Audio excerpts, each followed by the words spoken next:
Chris the Lord Christ Balabhai Datta બહેનો દિવ્ય અને દિવ્ય સંદેશમાં તમારું સ્વાગત છે.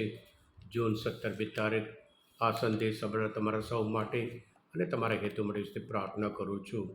તમારા બાઇબલ લઈ લો, પ્રભુજીનું વચન સાંભળીએ. માત્યનો ગ્રંથ 6 અધ્યાય 1 કડીથી 6 કડી સુધી અને 16થી 18મી કડી સુધી. ઈસુએ કહ્યું, હું તમને ચેતવું છું કે લોકોની નજરે ચડવા માટે તેમના દેખતા ધર્મ કાર્ય કરશો નહીં તો તમારા પરમ પિતા તરફથી તમને બદલો નહીં મળે.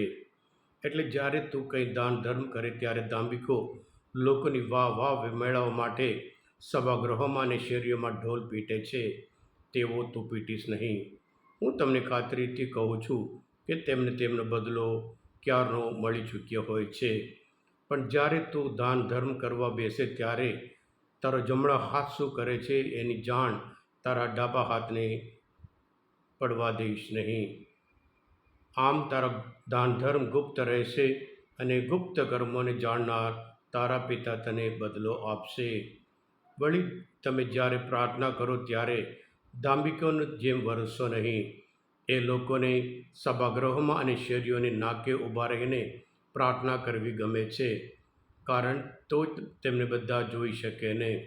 હું તમને ખાતરીથી કહું છું કે તેમને તેમનો બદલો મળી ચૂક્યો હોય છે. પણ તું જ્યારે પ્રાર્થના કરે ત્યારે તારી ઓરડીમાં જઈને બારણા વાસજે અને એકાંતમાં વસનાર તારા પરમ પિતાને પ્રાર્થના કરજે. એકાંતની વાત જાણનાર તારા પિતા તને બદલો આપશે. આ પ્રભુની વાણી છે, તે આપણો આધાર છે. ક્રિસ્મલ ભાઈ તબેનું દરેક કાર્યની પાછળ, દરેક વ્યક્તિ જે કાર્ય કરે છે એની પાછળ એક હેતુ હોય છે. એટલે પ્રભુ ઈસુ આ બાબતમાં ગંભીરતા દોરવા માગે છે.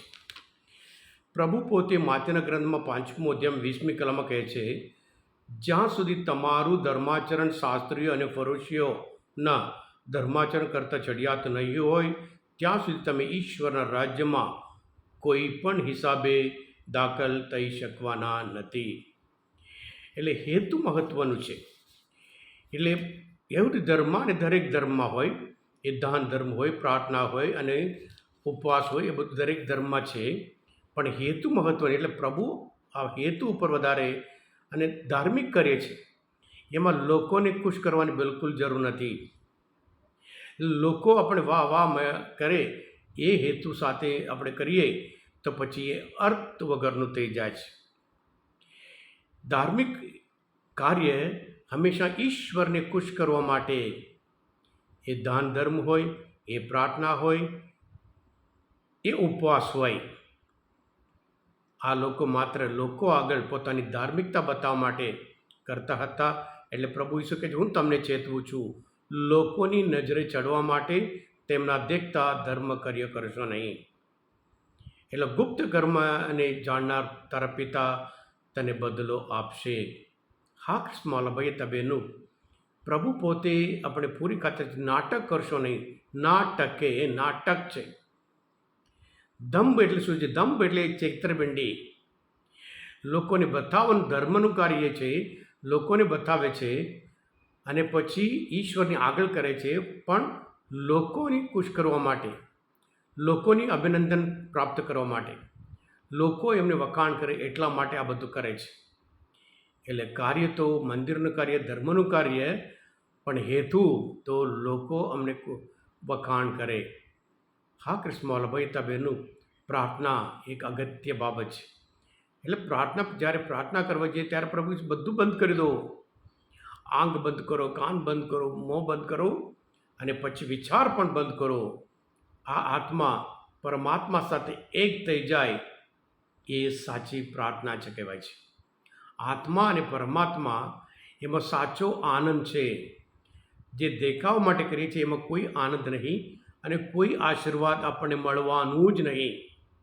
એ ધર્મ કાર્ય હોય, એ પ્રાર્થના હોય, એ દાન ધર્મ હોય, તો પછી આપણે હંમેશા ઈશ્વરને લક્ષ્યમાં રાખીને, ઈશ્વરને ખુશ કરવા માટે, ઈશ્વરનો આશીર્વાદ મેળવવા માટે ઉપવાસ ઉપવાસ શરીર માટે સારું છે, પણ હેતુ તો એ છે હું ઉપવાસ કરું એના દ્વારા બીજા કોઈના જે ભૂખ હોય એને દૂર કરી શકું. એમાં સાચો આનંદ છે. બીજા ભૂખ્યા હોય, તરસ્યા હોય, એમને ખવડાવવું એ હેતુ એ પૂર્ણતા પામે છે. એટલે પ્રભુ હંમેશા કહે છે તમે પ્રાર્થના કરો, તમે આમ સાંભળ્યું છે, પણ હું તમને હેતુ મહત્ત્વનું છે.